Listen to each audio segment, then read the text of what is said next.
महाराष्ट्राचा आराध्य दैवत छत्रपती शिवाजी महाराज यांना मानाचा मुजरा, भारतीय घटनेचे शिल्पकार डॉक्टर बाबासाहेब आंबेडकर यांना अभिवादन करते। हिंदू हृदय सम्राट शिवसेना प्रमुख बाळासाहेब ठाकरे यांना वंदन करते। महाराष्ट्राचे लोकप्रिय मुख्यमंत्री एकनाथजी शिंदे साहेब, त्याचप्रमाणे आपल्या सगळ्यांचे उमेदवार, महायुतीचे उमेदवार श्री सदा सरवणकर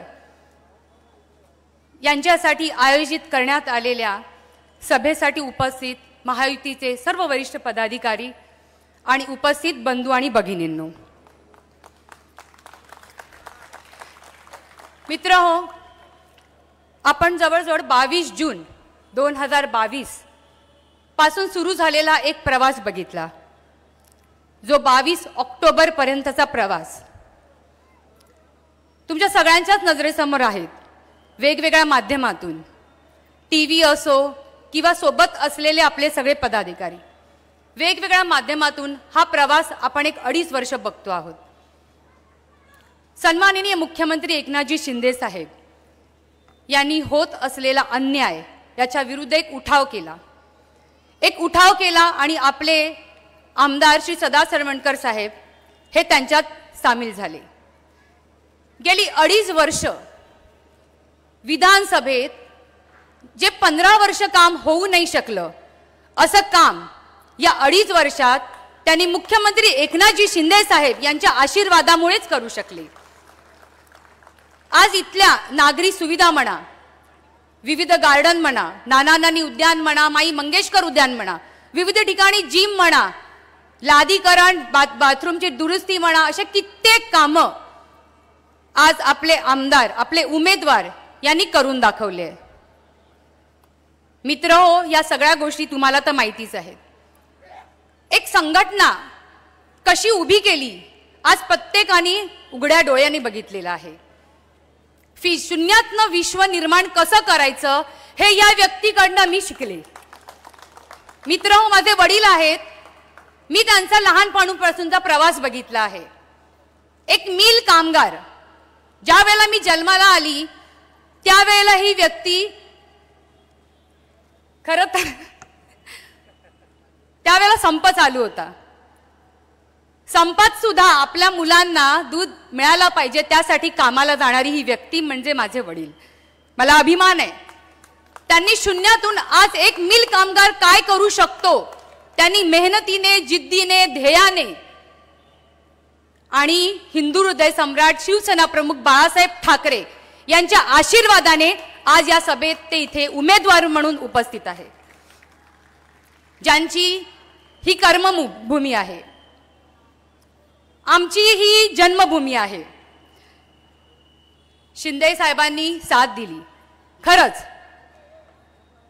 गेली 15 दिवस काय चालू होतं हे तुम्ही बघितलं, पण एक नेता एखादा कार्यकर्त्याच्या पाठीशी उभा राहिला की काय होतं आणि त्याला बळ कुठून मिळतं हे शिंदे साहेबांनी दाखवून दिलेलं आहे। खरंच मी शिंदे साहेबांचं सगळ्यात प्रथम आभार मानते आणि आम्हाला गर्व आहे आज आम्ही शिंदे साहेबांबरोबर अशा नेत्याबरोबर आहोत की त्यांनी इतर नेत्यांनी आज काय केलं आम्ही बघितलंय। नेता शब्दाला पण कमी पडेल अशी मोठी कामं केली आहेत, आज ते बाप बनलेत आमचे। हे ऋण तर आपण कधीच फेडू नाही शकत।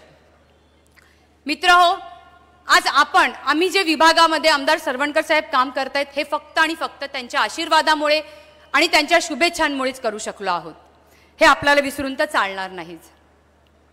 22 ऑक्टोबर तो दिवस कसा विसरायचा आपण। 9 आणि 10च्या दरम्यान मनसेनी आपला एक नवीन पिक्चर रिलीज केला, त्याला पिक्चरच म्हणायला लागेल, कारण परवा इथे त्या पिक्चरचं प्रमोशन चालू होतं। नवीन फ्रेश चेहरा, अहो काय पिक्चर काढताय का तुम्ही? नवीन फ्रेश चेहरा तो एका मूवीसाठी ठीक आहे ना, ज्याला जिथे ज्या गल्लीत उभा आहे त्या गल्लीच्या 5 समस्या जो नाही मांडू शकत तो नवीन चेहरा हवाय का तुम्हाला? हवाय का? कोणाला हवाय तो चेहरा? अहो नाही, त्यांनी प्रमोशनच असं केलं की नवीन फ्रेश चेहरा। एक नेता म्हटलं तर त्याला कर्तृत्व हवं, वक्तृत्व हवं, नेतृत्व हवं. काय कर्तृत्व? माझा प्रश्न आहे, आडनाव हे कर्तृत्व असू शकतं का? साहेब काहीतरी पदावर आहेत, काय हो त्यांचं कर्तृत्व त्यांनी सिद्ध केलं? काय केलंय का? कधी दिसलं का? फक्त हात हवारे केले म्हणजे आमदार नाही होता दादा होता येत. करणार का त्यांना आमदार? देणार का त्यांना साथ? एक युवराज त्यांनी दाखवून दिलाय वरळीमध्ये. एका युवराजाला निवडून देऊन लोक पछतावतायत. कामगार नगरमध्ये लोक घराच्या बाहेर पडली होती. हे युवराज त्यावेळेला सांगत होते तुम्ही जाऊ नका, दुर्लक्षित करा. आज आपले मुख्यमंत्री एकनाथजी शिंदे साहेब तिथे आले, त्या लोकांना त्यांनी राहण्याची व्यवस्था केली. या युवराजांनी काय केलं? कुठल्या तोंडाने येतील हो कामगार नगरमध्ये आज मत मागायला? कुठल्या तोंडाने येतील? एक युवराजाला मत देऊन लोक 5 वर्ष पछतावतायत. या राजपुत्राला तुम्ही मत देणार का? देणार का कोणी मत? अहो लोकांना राजपुत्र नकोय, राज्य करणारा राजा नकोय. लोकांना सेवक हवाय. सेवक कोण आहे? सेवक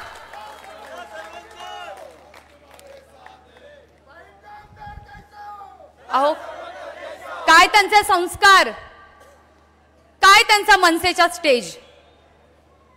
महिलांना आज ते शिट्ट्या म्हणून बोलतायत, ह्यांच्या पाठी शिट्ट्या आहेत म्हणून सांगतायत. हा महिलांचा अपमान नाही का? अशा प्रकारचा अपमान महिला सहन करणार आहेत का? 15,000 अहो 15,000 आम्ही वाटले कुकर. पण हे फक्त आत्ताच नाही, दर दिवाळीला आम्ही 25,000 पंट्या सुद्धा वाटतो. लोकांना उठणी वाटतो.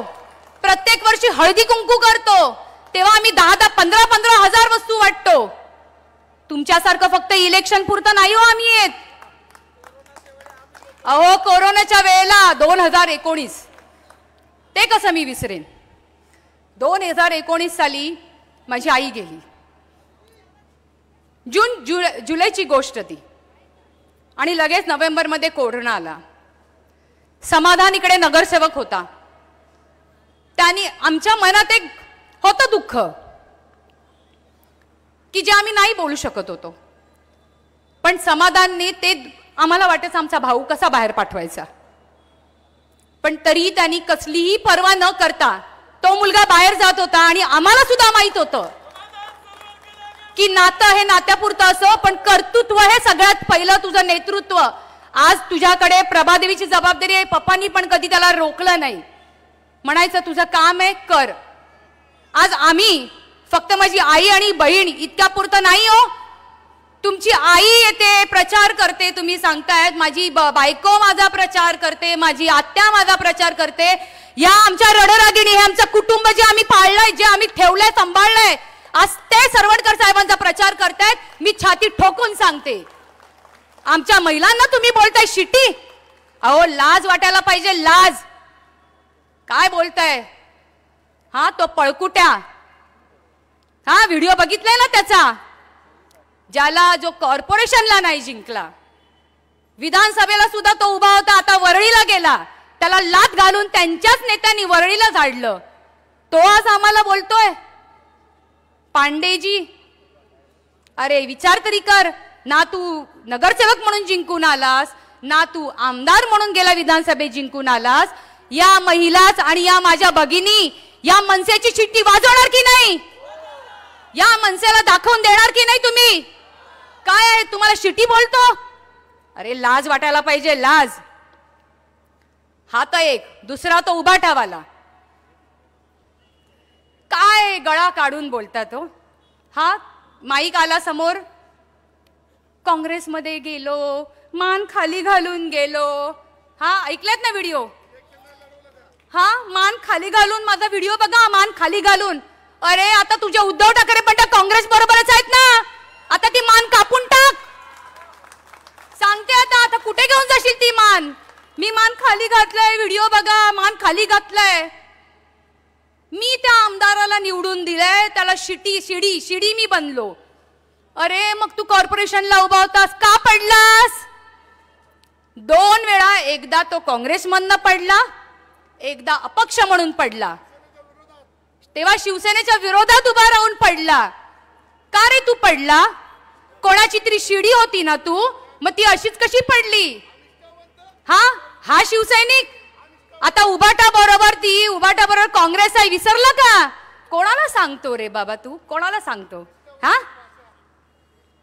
अरे जिधर बोजा उधर सोजा असा तो माणूस.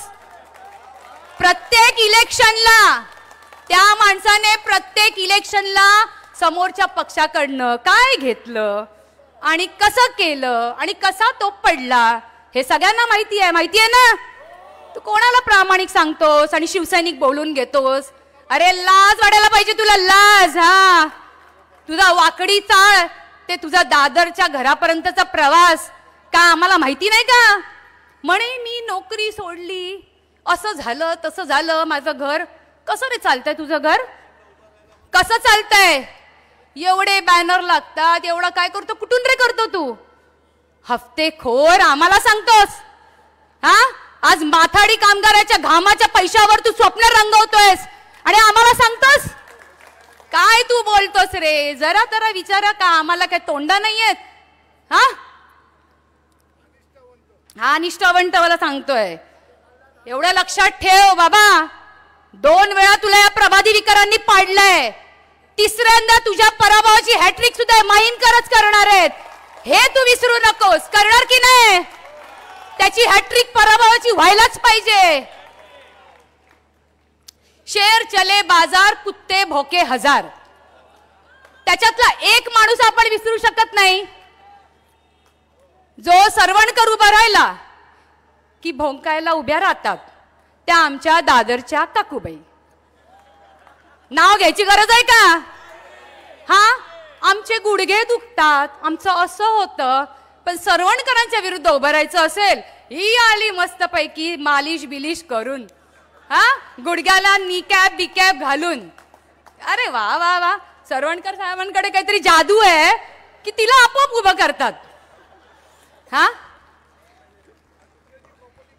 दुसऱ्यांची प्रॉपर्टी मोजतात ताई. अहो तुमचा तो समुद्र किनारा बंगला आहे, तो आम्हाला माहिती आहे. कोणाला सांगताय तुम्ही? त्या व्यक्तीला मी कधी विसरू शकत नाही, कारण माझा अर्धा प्रचार त्या बाईनेच केलेला आहे. तिने माझ्या जी ताकद आली आहे ना, आज त्या बाईमुळे आली आहे की प्रिया तू लढ, हिला सोडायचं नाही, प्रिया तू लढ. कारण ती व्यक्ती आहे ना, मला चार्ज करते.